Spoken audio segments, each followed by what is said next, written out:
এখানে বলা হচ্ছে একটা বৃত্ত এবং একটা সরলরেখার ছেদবিন্দুগামী যে বৃত্ত আছে সেটা বের করো, এবং ওই বৃত্তটা যেটা বের করবা সেটা হচ্ছে এই বৃত্তের কেন্দ্রগামী। ঠিক আছে, তাহলে আমরা প্রথমত এই বৃত্তের কেন্দ্র দিয়ে যাচ্ছে, সো এই বৃত্তের যদি আমরা কেন্দ্র বের করে ফেলি, এই বৃত্তের কেন্দ্র কত হবে? 0,0, এবং ব্যাসার্ধ হচ্ছে 3।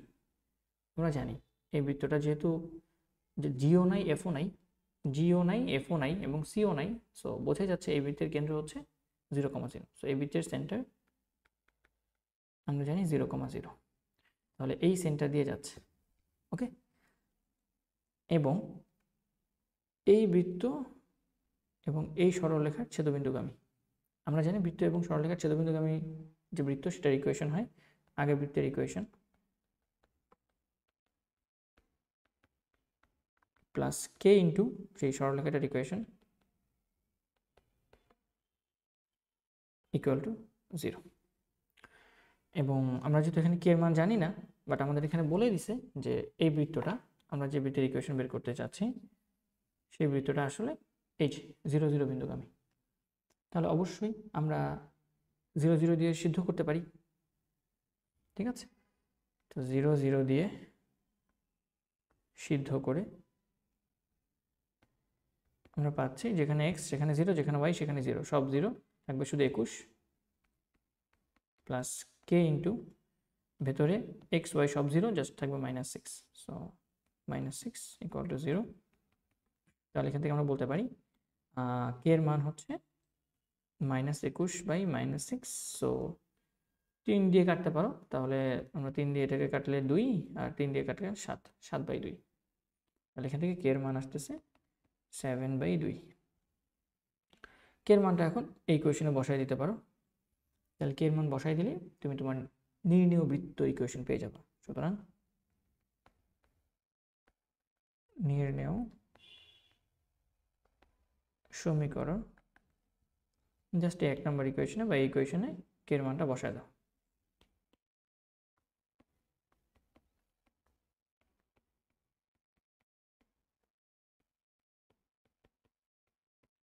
(7/2) x plus y minus 6 equal to 0। এখন তুমি এটাকে একটু সিম্পলিফাই করতে পারো, সাজায় গুছিয়ে লিখতে পারো যে আমি 2 দিয়ে যদি সবগুলোকে লসাগু করি তাহলে 2 দিয়ে সবগুলো গুণ হয়ে যাবে, আর এখানে যা আছে তা থাকবে, 7 দিয়ে গুণ হয় ইকুয়াল টু 0। তাহলে আমরা এখানে বলে দিই 2x square 2y square 12x 16y 42 7x 7y 6×7=42 equal to 0।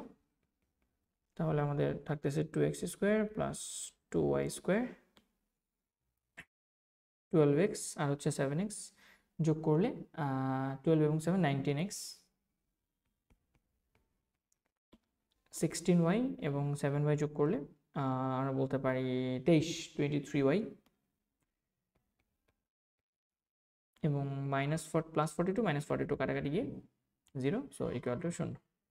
এটাই হচ্ছে আমাদের সে কাঙ্ক্ষিত বৃত্তের ইকুয়েশন। পাশাপাশি বলছে এক্স অক্ষ থেকে খণ্ডিত জ্যায়ের দৈর্ঘ্য নির্ণয় করতে হবে। আমরা যদি এই ইকুয়েশনটাকে বা এটাকে একটু ভাঙায়, মনে হয় শুধু এক্স স্কোয়ার ওয়াই স্কোয়ার লিখলে ভালো হইতো। হ্যাঁ, এটাকে যদি আমরা আরেকটু ভাঙাই নেই, এটা তো বৃত্তের ইকুয়েশন, বাট এটাকে আমি চাচ্ছি শুধু এক্স স্কোয়ার শুধু ওয়াই স্কোয়ার রাখতে, মানে 2 দিয়ে ভাগ করে দিতে। তো এটাকে আমি আবার লিখতে পারি Y square 19/2x 23/2y equal to 0, 2 দিয়ে ভাগ করে ফেললাম। হ্যাঁ, তারপর এই ইকুয়েশনটাকে যদি আমি এখন এক্স স্কোয়ার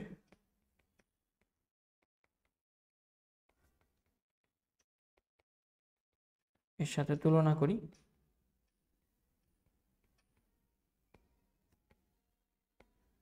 তাহলে আমরা পাচ্ছি জি এর মান, আমাদের 2g এর মান হচ্ছে এটা, সো জি এর মান হচ্ছে 2 দিয়ে ভাগ করব, আলটিমেটলি 19/4।